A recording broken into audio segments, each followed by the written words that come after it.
Assalamualaikum warahmatullahi wabarakatuh. Halo Sobat Gerobakan Gokil, semuanya menyala ya untuk hari ini ya. Nah, buntut fitnah tak berdasar dari Ono Surono, kader PDIP kepada Pak Jokowi soal penjagalan Anies dalam pemilihan gubernur ya. Nah, itu reaksi sangat keras ditunjukkan oleh netizen ya. Tak hanya itu saja, Pak Jokowi juga buka suara tentang hal tersebut. Pengamat politik, terus bahkan Deddy Sitorus yang selama ini tahu sendiri lah nyinyirannya, itu juga membantah pernyataan kadernya sendiri tersebut mengenai campur tangan Mulyono dalam penjagalan Anies. Nah, seperti apa sih video selengkapnya? Langsung saja kita reaction bersama-sama video berikut ini. Kami di Jawa Barat tentunya sangat mempunyai keinginan Pak Anies diusung di Jawa Barat setelah beliau tidak jadi diusung di DKI.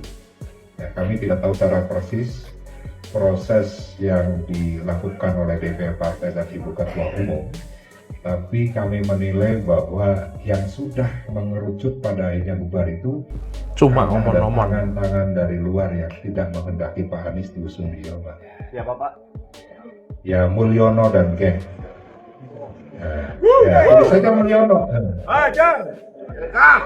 Badan Bapak dituding sebagai salah satu yang Saya itu kan ditudang-tuding kan banyak banget, tidak masalah itu saja, dituding mencegat, dituding menghambat, dituding ya, tapi kan Sabar, Pak.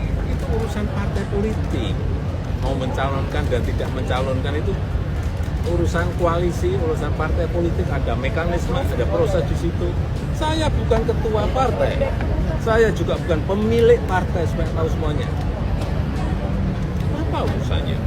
Saya sebenarnya tidak terlampau yakin kalau ada pihak eksternal yang mencoba untuk menggagalkan pencalonan Anies dari PDIP, bahwa tak ada satupun kekuatan politik di negara ini yang bisa cawe-cawe apalagi misalnya ikut campur dalam urusan kepentingan politik PDIP, entah itu tukang kayu, entah itu Mulyono, entah itu invisible hand, itu kan sebutan-sebutan yang selama ini mengarah ya. Oleh karena itu bagi saya Mas Tifal, saya tidak terlampau meyakini bahwa Anies itu gagal maju di Jawa Barat hanya karena faktor Mulyono, tukang kayu dan invisible hand itu.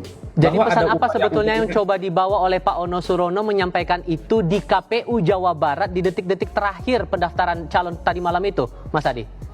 Ya, sepertinya Pak Ono juga ingin memberikan satu pesan supaya para pendukungnya Anies itu tidak membuli PDIP sebagai partai yang memberikan harapan Oh, palsu misalnya jadi terkait dengan itu ya pencalonan alasannya. Anies, karena terbukti ketika Anies misalnya ditinggalkan oleh PKS itu kan jadi sasaran tembak dari seluruh pendukung Anies, sempat muncul trending tenggelamkan PKS. Setelah itu juga mereka para pendukung Anies juga mengkritik PKB dan Nasdem karena dinilai sudah habis manis sepah dibuang setelah hasil pileknya mereka naik signifikan, tapi di Pilkada Jakarta tidak mengusung Anies. Itu yang sepertinya coba untuk diamputasi oleh Pak Ono Surono supaya soal kemungkinan Anies maju di Jawa Barat dari PDIP itu tak ada kaitannya dengan bagaimana hubungan keduanya itu yang sebenarnya tak ada titik temu. Oh, jadi seperti itu ya. Tuduhan keji Ono Surono kepada Pak Jokowi gitu loh. Supaya PDIP tidak diserang oleh anak abah gitu loh. Dan itu juga terjadi kepada Nasdem dan juga PKS setelah tidak mendukung abah.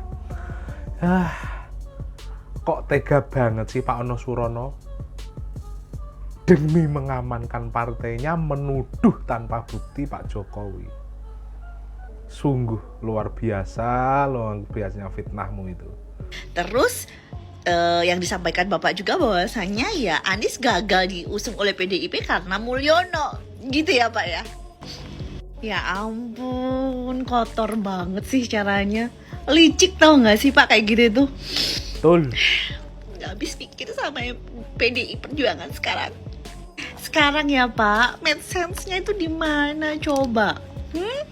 Apa mentang-mentang yang diajukan itu adalah tangan kanannya Mulyono gitu. Jadi seolah-olah memang Mulyono yang cawe-cawe, Mulyono yang nitip-nitip, bahwasanya ya tangan kanannya Mulyono itu yang menjadi yang diusung gitu loh sama PDIP. Begitu kah? Yang pertama, masih inget nggak Pak masalah demo kemarin yang katanya Indonesia darurat, Indonesia sedang tidak baik-baik saja itu siapa tuh yang teriak-teriak? Kan kaum 16% dan anak abah sedang bersatu tuh nyalahin Iya, Mulyono. Bener nggak? Terus apakah nyambung ketika PDIP menolak untuk si abah maju itu karena Mulyono? Dari situ udah nggak nyambung Pak, sudah kontra ya. Yang kedua, kan anak abah sendiri yang pede banget sama siapa tuh emak-emak itu yang tahu-tahu pakai jilbabnya merah, mari kita merahkan tahu. Jakarta, karena mereka masih berharap abahnya akan diusung oleh PDIP. Ternyata kan PDIP yang mem-PHP abah mereka. Malah nyalain Mulyono. Kalian kalau misalkan mau menarik suara anak abah, jangan kayak gitu dong caranya. Pakai playing victim. Kalian seperti ini tuh kan karena kalian sadar bahwasanya memang kuat anak-anak abah di DKI Jakarta itu gitu loh. Jadi ya wajar sih kalau misalkan ingin menarik simpatisan anak abah, karena ya anak abah pasti kecewa kan sama PDI. Jadi nggak mungkin kan mereka itu untuk memilih calon yang diusung PDI. Ya mungkin karena itu mereka menarik simpatisan dari anak-anak abah dengan menjual nama Mulyono. Dan teruntuk anak-anak abah yang tercerdas, terpintar, dan ya ahli surga deh pokoknya ya. Tolong ya Bapak Ibu, anak-anak abah ya, tolong lebih bijak menanggapi isu ini, oke? Kalau memang kalian benar-benar pinter ya, jangan mau dikibulin. Karena apa? Ya itu supaya kalian tetap merapat ke mereka. Ingat, ya PDI itu tidak berkenan abah untuk menjadi cagup-cawagup, tapi berkenannya sebagai tim ses. Itu loh yang dipinginin. Ya, memang ketika begitu gencar narasi itu muncul di media mainstream maupun di media sosial, ada pembicaraan di dalam internal partai. Oh, gimana ya? Gitulah. Tapi kan hitungan kita, beliau kan memang Jakarta. Basisnya, pemilihnya. Kalau harus bertarung di Jawa Barat, maka perlu waktu yang sangat panjang untuk mengenalkan beliau lagi di sana sebagai gubernur. Apalagi menghadapi katakanlah calon yang sudah cukup dikenal daerah itu seperti Deddy Mulyadi misalnya, itu kan memang sudah berkiprah di sana sejauh ini. Nah, oleh karena itu dalam pembahasan intens nama Mas Anies sebenarnya tidak menjadi prioritas bagi kita, karena kita berusaha agar orang di situ yang mengenal daerah itu yang maju. Maka ada muncul beberapa nama seperti Pak JJ gitu ya, lalu ada yang nolak PDIP, lalu yang disalahkan Mulyono, anggota DPRD provinsi kita dulu, Ono yang perempuan gitu ya, lalu ada Mas Sandiaga Uno juga sempat muncul gitu ya. Nah, lalu ada mantan Wakapolri, banyak nama sebenarnya berseliweran. Sampai detik-detik terakhir itu, akhirnya kita memutuskan untuk Pak JJ dan Ronald. Ya, perhitungannya kan kalau Pak JJ kan memang sudah bupati di Pangandaran sama dengan Pak Deddy Mulyadi. Nah, Ronald kan seorang seniman ya yang sudah cukup dikenal juga. Jadi di situ kita memenuhi juga harapan agar yang maju itu kader partai dan orang setempat yang memang sudah punya pengalaman. Gitu. Bang, terakhir Bang, yang kemarin Mang Ono bilang ini ada intervensi dari Mulyono and the gang gitu di Pilkada Jabar, apakah ini juga terjadi di Pilkada Jakarta gitu? Kemarin Mas Anies nggak jadi dicalonkan. Tadi kan saya sudah sebut bahwa dinamika yang terjadi realnya ya, bukan omongan orang, adalah karena ada keinginan yang kuat.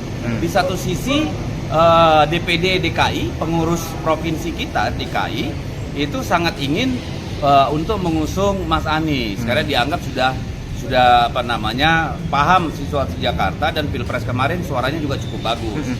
Di sisi lain ada juga keinginan yang sangat kuat karena ini ibu kota ya, maka perlu kader dimajukan gitu untuk membuktikan bahwa kita memang punya proses kaderisasi yang bagus. Jadi saya tidak melihat di mana ada Mulyono-Mulyonoan itu, karena itu Mas Pram kan ditanya, lu mau nggak berjuang, ini permintaan teman-teman kader ya, dan itu perintah langsung Bu Mega.